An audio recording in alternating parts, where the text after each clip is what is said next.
Justify. Prove to be right or reasonable. Justification is at the heart of all legal and political argument. But at a time when argument itself is slave to appearances, it is time to bring back a culture of justification. Justify, a podcast on law and politics in India from the Vidhi Center for Legal Policy, hosted by Orgho Sengupta.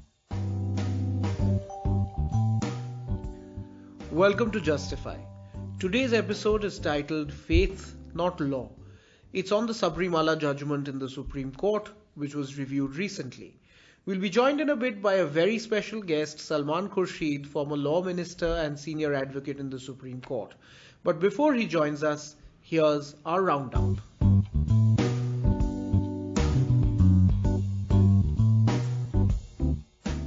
Chief Justice Gogoi's last week was so busy that we are still playing catch-up on Roundup this week. So first, to the Tribunals judgment, Rojer Mathew versus South Indian Bank. The question before the court in the Tribunals case was whether Section 183 and 184 of the Finance Act 2017, which delegated the powers relating to appointment, qualifications, terms and conditions, salary, removal of tribunal members to the rules, is valid or not. Several other interesting questions which arose, including whether the certification of a bill as a money bill by the Speaker under Article 110(3) is reviewable or not. You'd remember that the Finance Act 2017 was a money bill, and in that money bill there were provisions relating to tribunal members. The court held in this case that the sections themselves are valid. They said that the sections themselves do not delegate what is an essential legislative function. The policy and guideline, which is the essential legislative function, is individual and institutional independence. I think that's deeply flawed because each of the aspects critical to individual and institutional independence, appointment terms, removal terms, salary, terms and conditions, are all delegated to the rules. But the court rightly at least has struck the rules themselves down. They have given the government liberty to reframe the rules together with conducting a judicial impact assessment of all tribunals that exist in this country. The question of the certification of a bill as a money bill by the Speaker and review of that has been sent to a larger bench for reconsideration. This does not mean that it has doubted the correctness of the Aadhaar judgment, where the court had found the Aadhaar Act as a money bill, but correctly said that the law in this regard has not been established. So here's hoping that the 7 judges establish the law once and for all. Moving on to another case from last week, that is the applicability of the RTI Act to the Chief Justice of India's office. The question before the case was whether the Office of the Chief Justice of India is a public authority under the RTI Act and the contours under which information can be sought. This was a long-standing dispute, and I'm delighted that the court finally held that the Office of the CJI is a public authority under the RTI Act. However, it said that there were several reasons as to why confidentiality was equally critical and privacy had to be protected, and that balancing act would have to be carried out. However, this did not mean, as many of you have asked me, that this applies to disclosure of assets of judges. Judges' assets would now have to be disclosed and cannot seek shelter under the fact that the Chief Justice of India's office is not a public authority under the RTI Act. On a side note, a concurring judgment referred to my book on independence and accountability of the Indian higher judiciary, which was hugely gratifying and accepted my argument that independence and accountability are not opposed to each other. There is a room for legal academics in legal practice after all. Moving on to a third and rather more distressing case. This is the case of Vijay Prakash Singh versus Sameer Gehlot, which was also decided by Chief Justice Gogoi in his last week. Many of you, particularly those familiar with the world of business, would know that Shivinder and Malvinder Signh owed Daiichi a considerable amount of money pursuant to an arbitration award. The Supreme Court had ordered that status quo be maintained on both Shivinder and Malvinder's shareholding in Fortis Healthcare Limited. Some shares of Fortis Healthcare were pledged to Indiabulls as collateral for loans taken by their companies. And the court found that in blatant violation of its orders, Indiabulls had continued to transfer shares held by the two gentlemen in Fortis to another Indiabulls group company despite knowing the court order. In light of this, the Supreme Court held the directors of Indiabulls and the directors of the companies owned by Shivinder and Malvinder, including the two gentlemen themselves, guilty of contempt and gave them some time to purge the contempt and listed sentencing on this matter to early 2020. This shows that the reach of the Supreme Court is long, and it's better that business houses, particularly industry leaders, do not play fast and loose with the court. After all, we are a rule of law country, though if you see actions like these, you sometimes tend to doubt it. Coming now to our High Court case for the week. And this case will be of particular interest to our law students who are listening in to this podcast. Guru Gobind Singh Indraprasth University versus Nancy Sagar was a judgment of the Delhi High Court given by a division bench of Justices Hima Kohli and Asha Menon. The question in this case was whether students who do not meet the prescribed threshold of minimum attendance can be promoted to the next academic year only because they have secured pass marks. I hope there aren't too many of you who are listening to this who fall in this category, but if you do, the court hasn't given you much relief. The court said that the requirement of minimum attendance is an essential requirement because classroom teaching is an essential component of legal education. So for promotion to the next academic year, the student must fulfill the twin requirements of having a minimum attendance and a score of at least 50%. And the court said that an exceptional 5% margin, that is bringing the attendance down to 70, may be afforded to a student in exceptional circumstances, but not otherwise. So in face of such poor attendance, the court said that despite the fact that the two students in this case had personal difficulties as well as a moot court competition to attend, that no relief would be forthcoming. So if you're a law student, you better make sure that your attendance is up to the mark. So that's our roundup for this week. I hope you enjoyed listening to it.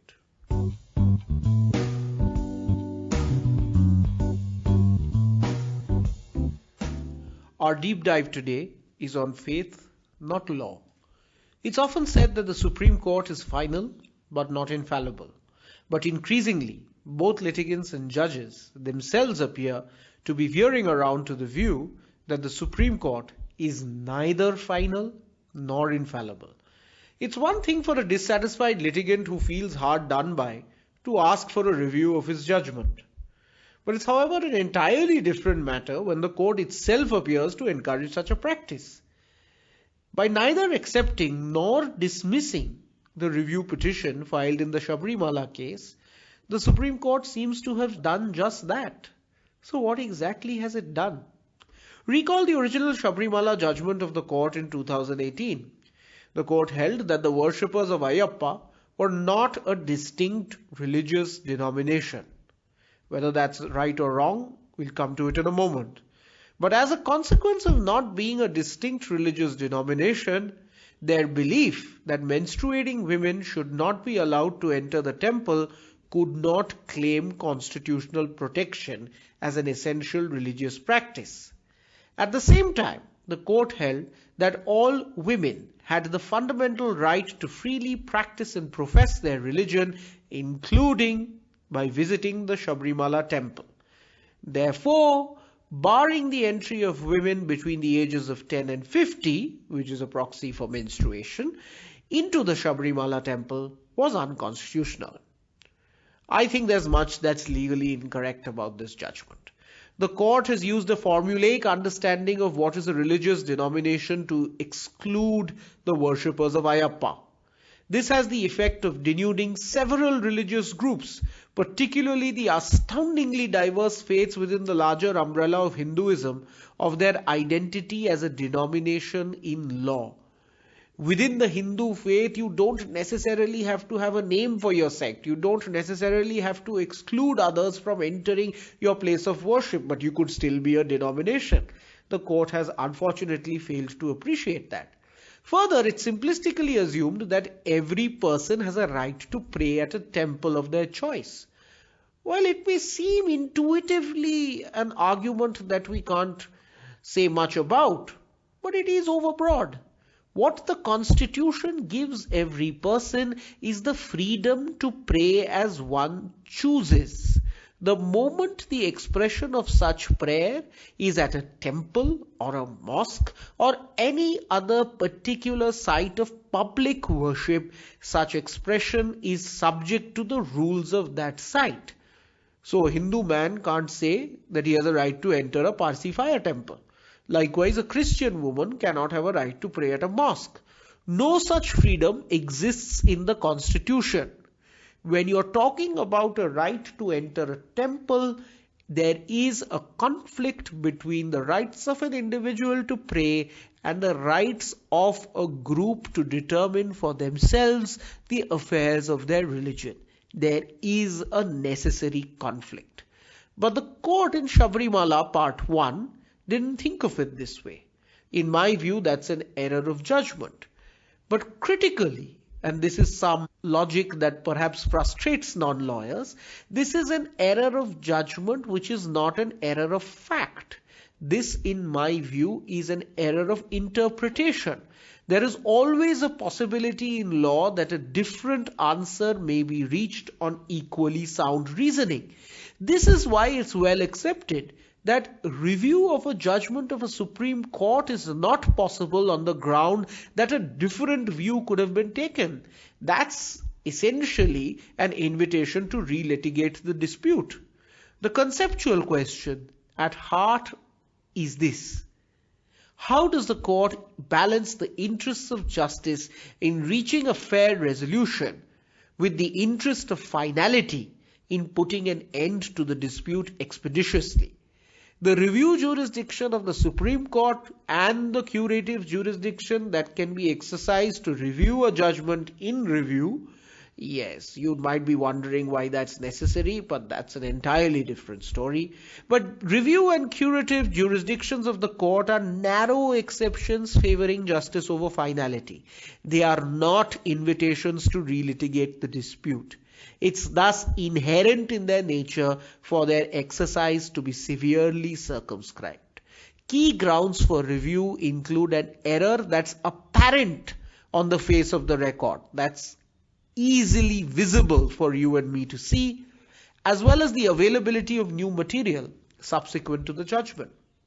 This is why, despite the judgment in the Sabarimala case being arguably wrong, the court ought not to have given litigants another day in court. Hopefully the logic that we lawyers use is a bit clearer now.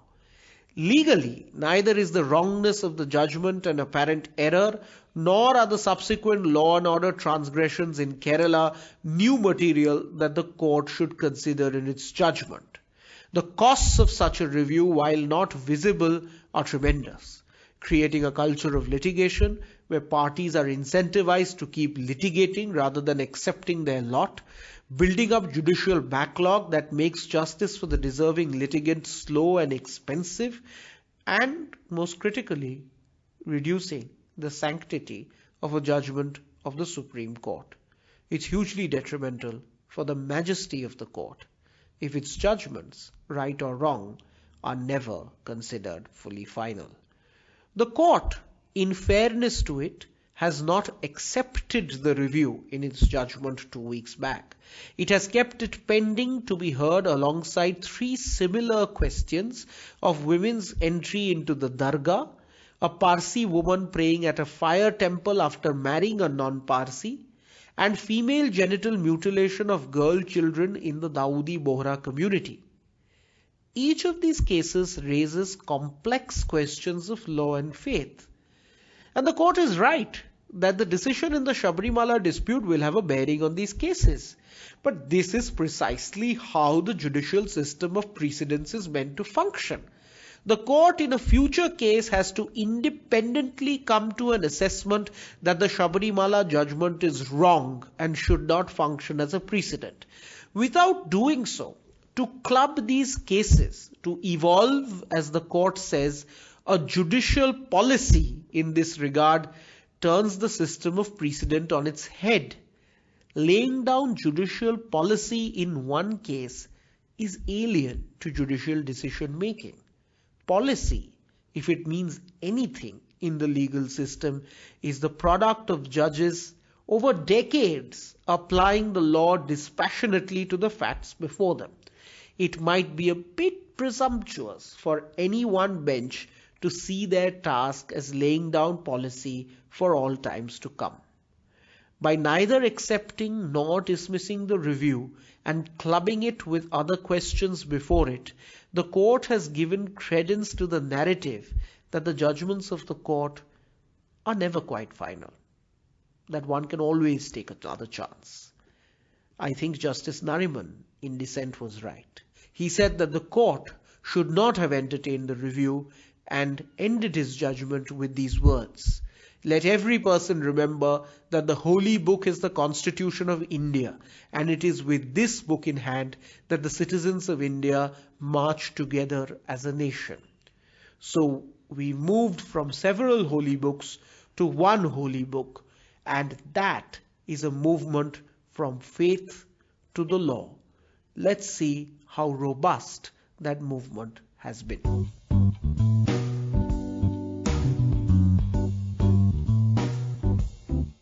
Welcome to Tete-a-Tete. My guest today is former Law Minister and Senior Advocate in the Supreme Court, Mr. Salman Khurshid. Thanks very much for joining us, Salman. Delighted to be here. So today we are discussing faith, not law. That Supreme Court's controversial decision to keep at bay the review in the Sabarimala case. Now, you followed questions of faith and law very closely. What do you make of the Supreme Court's initial judgment to say that every woman, irrespective of whether they are menstruating or not, has a right to pray at Sabarimala? Well, I think prima facie, you cannot but agree with the Supreme Court because there is if you like, an overarching presence of constitutional principles that the court described beyond that as constitutional morality, which would dictate somewhat of an outcome of the sort that court actually handed down to us. But then there is another level, and that level, it may finally give you the same outcome, but that level is about what role faith plays in constitutional interpretation. So it isn't as though there is law and there is faith. Constitutional law includes faith, although faith cannot be the final arbiter, as it were. So I think there's a little bit of a circular logic. You start with law, but law has faith as its part, and then you get to faith, and faith needs to give way to law, but then you finally come back to law that has an ingredient of faith. So where do you stop the Russian roulette, as it were, of jurisprudence? That's the big question. So let's go into this circular logic that you've identified. Now, the core of that really comes down to, as the Supreme Court has held from Shirurmat onwards, as to whether a practice is an essential religious practice of a religion or not. And if it is essential to a particular religion, then the Supreme Court will not interfere in it. So, two questions. Do you think it's for the court to decide that something is an essential religious practice? And if it is, should that automatically be insulated? Right, again, a very, very difficult question. Difficult on two levels. Assuming that somebody has to decide what is essential religious practice, should it be left to courts to do? But then we leave everything ultimately for the courts to decide. And why should they not decide something of this nature? Some people might question and say, well, the courts are not equipped to decide this. And I think that's possibly a very weak argument. It's certainly correct that the court, in deciding something of this nature, have to work very hard. They have to understand religion. They have to delve deeper into what a particular religion is all about, conceptually and psychologically and spiritually, as it were, and then finally decide if something is integral to it or not. Now, it's almost like the Constitution with a basic structure. What is basic structure is not definitively defined in any judgment, and there is no exhaustive list of basic structure.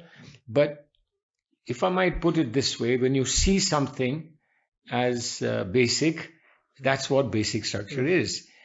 Is it instinct? Is it training? Is it intuition? Is it analysis, etc.? I think all that will apply to religion as well. But having said that, let me just put a question to myself. What exactly is religion is something that I believe the Supreme Court hasn't really defined.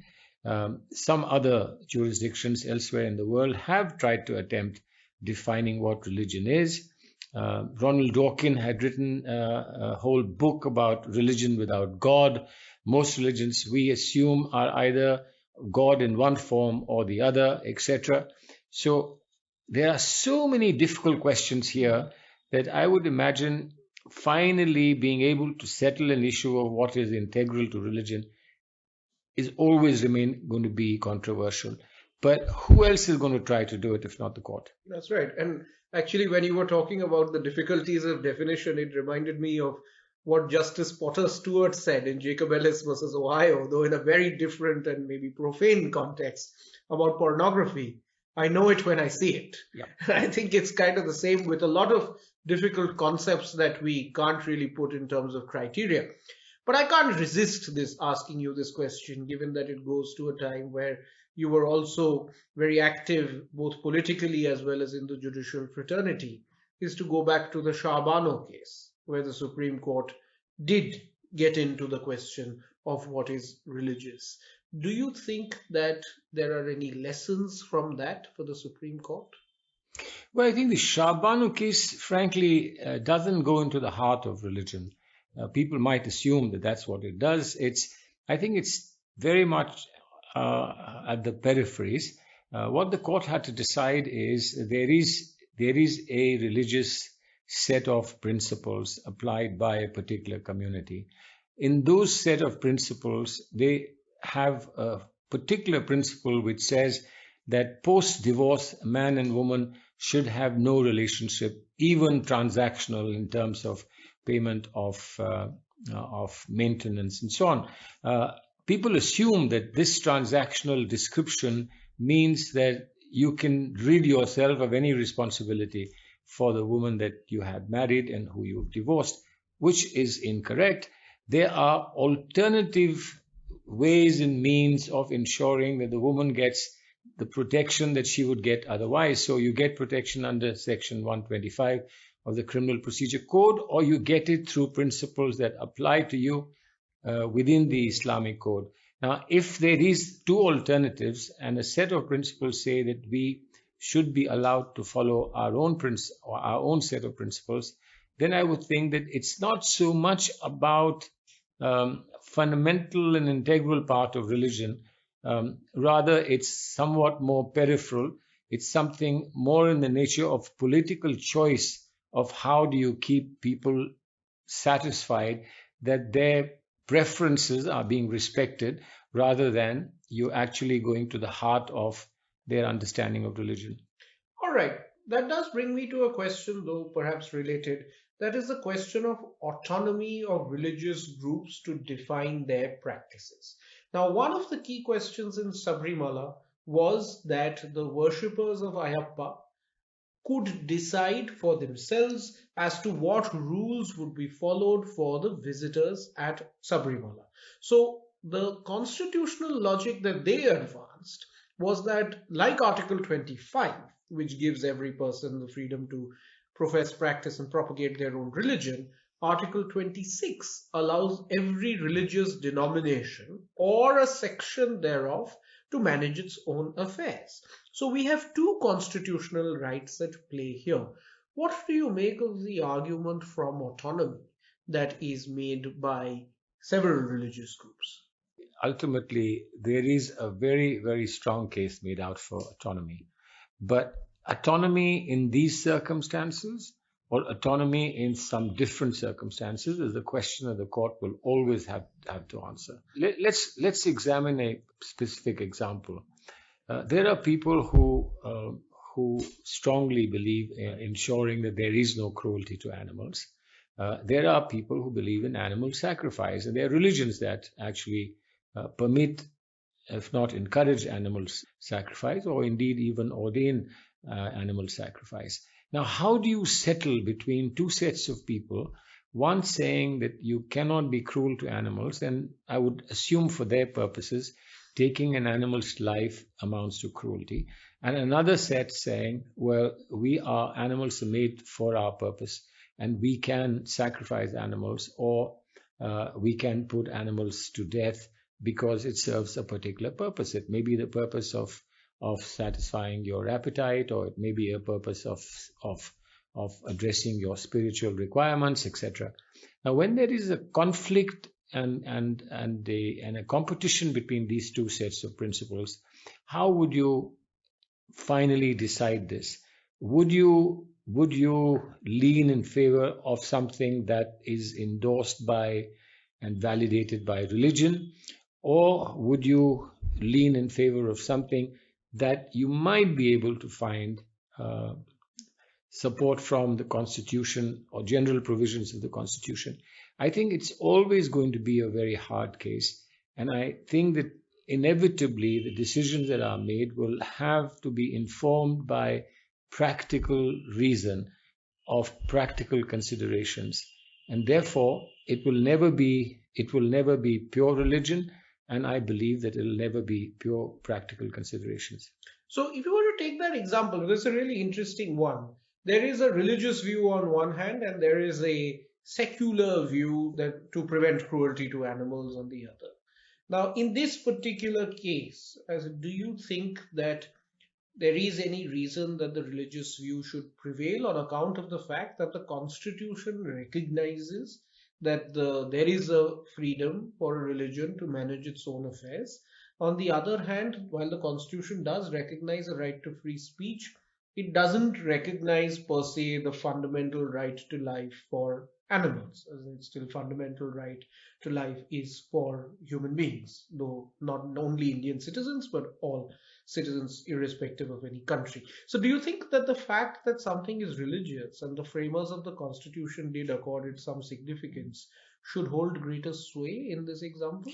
Well, I think that it shouldn't be, it can't be just swept away on grounds that the Constitution has another set of principles that don't match it.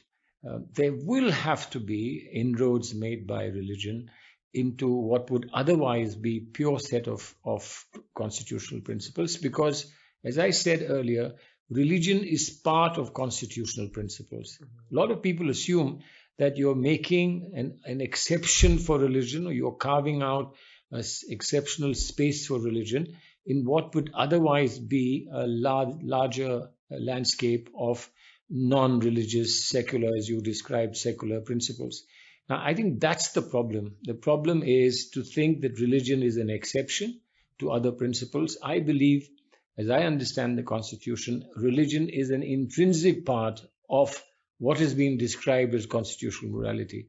many of the judgments seem to suggest that constitutional morality stands apart from religion. So there's a religious morality and there's constitutional morality, and the constitutional morality will always trump religious morality. But I think that's not the correct way of looking at it. But having said that, what is finally a practical and a sensible and a sustainable, workable solution? And I think that lies in reading and understanding religion closely. There is a core of every religion, and the core of every religion is very similar to that of other religions, etc. And I think that core is what you have to understand and protect and preserve. And then there would be a peripheral parts of it, which I assume on certain traditional and standard formats of constitutional thinking, that you could perhaps dilute or perhaps restrict to a certain extent. And that's done. I mean, that's done in every fundamental right. It's done in theory of language, for instance, that what you say, the word you speak, has a core meaning. Then it has many other meanings which are peripheral, and it has meanings that would be perhaps diluted or adulterated meanings of the word. And what you need to do is periodically go back to the original meaning, the core meaning, and strengthen that core meaning. And I think you'd have your answer. So I think that's interesting. I know our episode is titled Faith Not Law, but I think what you're saying, Salman, is faith and law, because the two aren't really two distinct categories. But taking you back for a moment and inviting you to wear your senior counsel hat rather than your legal philosopher hat. In the Sabarimala case, the question before the court last week, or in the judgment that's been given by Chief Justice Gogoi just before his retirement, was whether to review the judgment or not. As Justices Nariman and Chandrachud in their dissent say, that review of a judgment has very clear circumscribed grounds. Is there any new material that has emerged subsequent to the judgment, or was there an error apparent on the face of the record? Now, there were some clear grounds in this that are laid down for review of a judgment. So do you think, given that the grounds are very clear, should the Supreme Court it could have done three things. Should it have admitted the review, dismissed the review, or this curious midway that it's sort of tried to steer, which is to neither accept nor dismiss, but send the matter to a larger bench for consideration? If you could break that down for our listeners, particularly the law students who listen to this show. Well, I think if you're looking at the proposition about review, then clearly assume that the facts that we understand and we have gathered are admitted, that on those facts the review would not lie and it should have been dismissed. But I think that constitutional jurisprudence requires, and constitutional litigation requires, a court to be sensitive to a lot many more matters than just simply very rigid, strict principles of law. I think we've seen this happen more recently in the Ayodhya judgment, where you go about 95-96% of the way to deciding something on basis of pure legal principles, but the last 3-4% of your decision takes into account, without clearly violating your legal principles, but accommodating, adjusting, and perhaps fine-tuning those legal principles in a way in which you have a sociologically acceptable, practical solution. And if that's the case, and I believe that in constitutional matters, this is unavoidable. It's inevitable, and the courts just have to deal with it. Now, American courts often steer clear of many such difficult decisions by saying this is in the nature of a political question, and therefore we will not enter this uncharted field. But without admitting it to be so, our constitutional courts do seem to stride into areas of political questions and decide political questions. And how can they not decide political questions that range from reservations on grounds of backwardness to reservations on grounds of minority institutions and rights that people have. There are different, seemingly on the surface, different from other rights that ordinary people have who don't belong to a minority. Therefore, I think there is a political element, and this decision of sending these matters to a larger bench without actually deciding upon the review, the larger bench, to see that all similar matters that raise these kind of questions could then be resolved by a larger bench, and possibly that resolution by that larger bench will then give it a straightforward answer to matters like the review in this case. I think that's what they've attempted to do. And of course, a cynical way of looking at it would be to say that they've just postponed it all to another generation of judges. So let's kick the ball into their court and said, well, you handle it. We are off.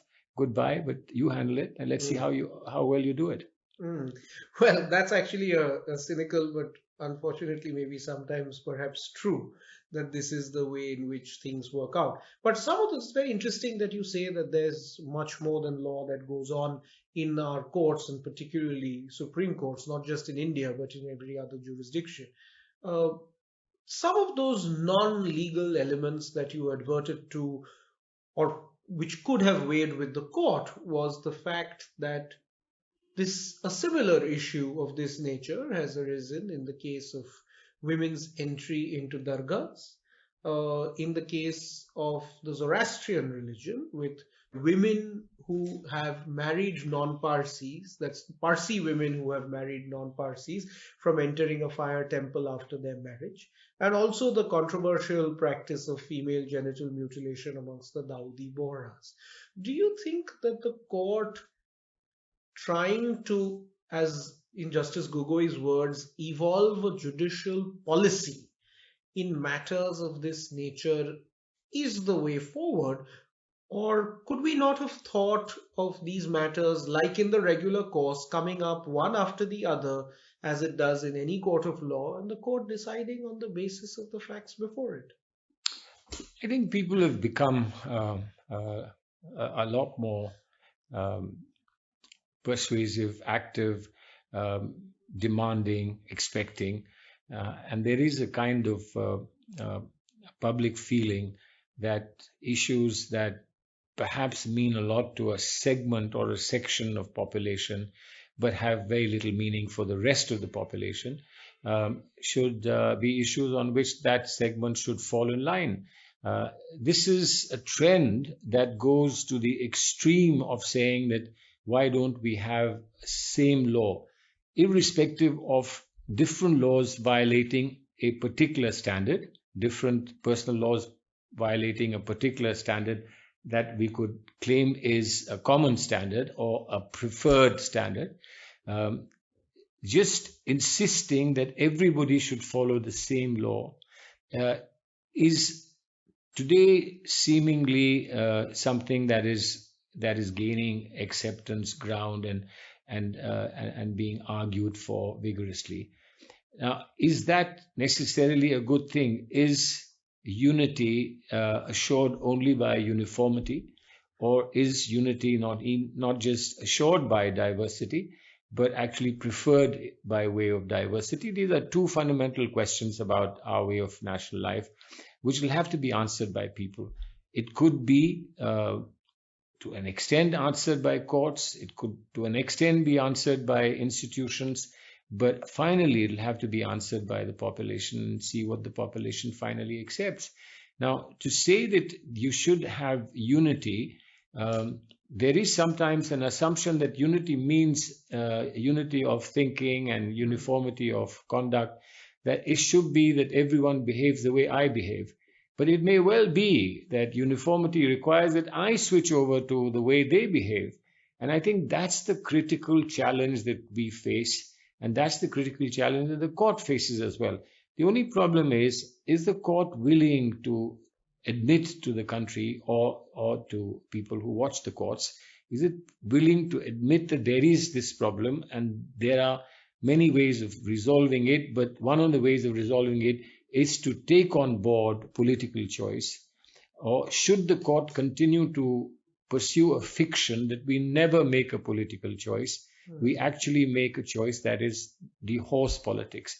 Now that's a big question, and I think we need to answer this as other jurisdictions have periodically answered it. Scholars have, if not the judges themselves, as to what is the extent to which prevailing morality, prevailing political preferences, prevailing choice can influence what the judges do. Now, how Krishna and Bhagavati decided landlord-tenant cases, and how landlord-tenant cases are decided today without a massive or dramatic change in the statutes that apply, but a very, very, very explicit, dramatic change in the attitudes that judges today bring forward in their judgments, means that there is something beyond pure political, pure analytical analysis that is factored in, and that changes and can have a far-reaching effect on both the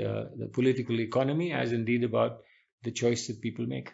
I think that's beautifully put, that it's a fiction that judges don't make political choices. I think political choices abound within the law. And again, it's not... But I must add, because people misunderstand this, I must add, it's not party political That's choices. right. That's right. It's political in the best sense of the word, in That's sense right. of Plato and Aristotle. Absolutely. And one can certainly hope that it's not party political. Last question from me. I think ultimately the Sabarimala case and all cases relating to religion and law boil down to this, that is there a fundamental right to pray in a temple or a mosque of one's choice, or does the fundamental right stop at saying that I have a right to pray to any god I want, but not necessarily in a temple or mosque of my choice? Well, put it differently. I can pray wherever I want. I can communicate with God if there is such a way of communication possible in any religion. But should somebody be telling me that I can only do it in a particular way? And can I do it only in a particular place? Or that I can do it only at a particular time? That's the big question. Can somebody be saying this to me? And what authority that somebody have? On what basis do they say it? How do you validate what that person says? How do you question it? Who do you complain to? You can't wait to complain to God because it's going to be too late. Therefore, all we have is the courts of the land to decide this for us. And the courts of the land will then obviously have to balance how much my religion, and first the religion must be understood, how much my religion is affected by my not being able to pray in a particular place, but being allowed to pray, and how much is somebody else's religion or understanding of religion affected by their being able to prevent me from praying where they don't want me to pray.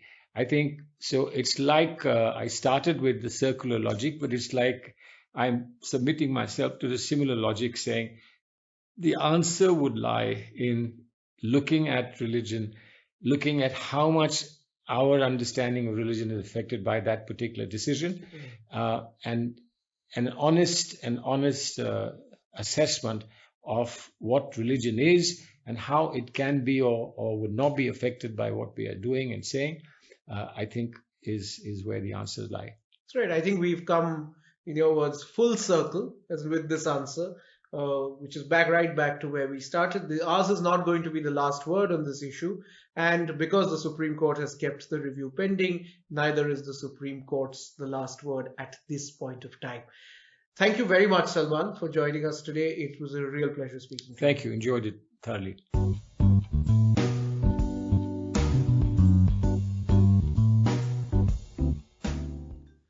Don't leave us just yet. It's time for our weekly legal quiz, Clatter, the quiz that's slightly tougher than Clat. But clearly it's not very tough for many of you out there, because there were some really quick answers that we got for our quiz last time. Our winners are Akash Puttige and Mohan Gowda, who gave their answers almost at the same time, so I've exercised some discretion to share the 1,000 rupee voucher between Akash and Mohan. Thanks very much for writing in, and hope for several more responses in next week's episode. Today's quiz, and on to today's question. So this is another quote. I clearly am a fan of quotes, as you can make out, but I've made it a bit tougher. This is a quote within a quote, where the author is quoting a very famous philosopher. Identify both the author as well as the philosopher who is being quoted.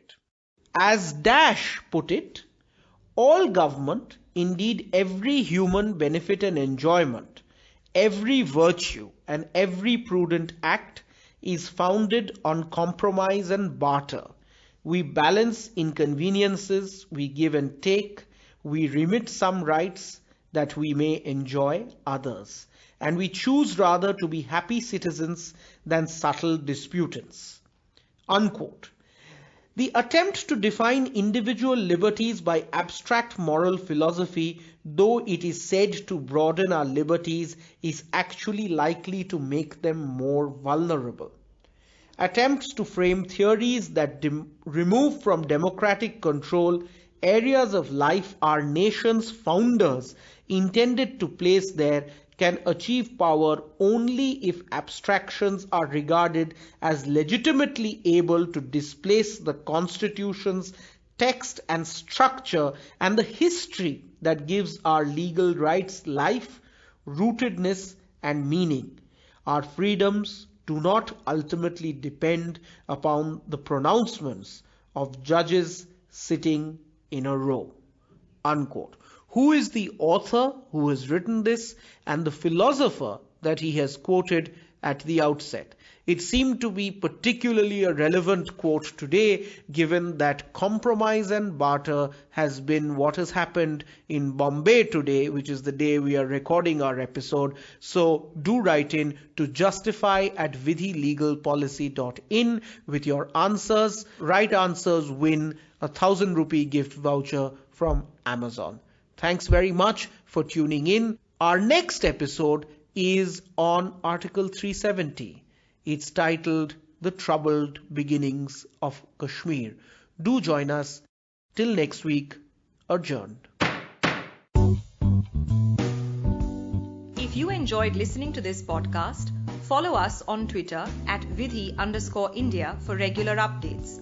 Follow us on Apple Podcast, Google Podcast, or any other podcast channel that you know to tune in to our next episode.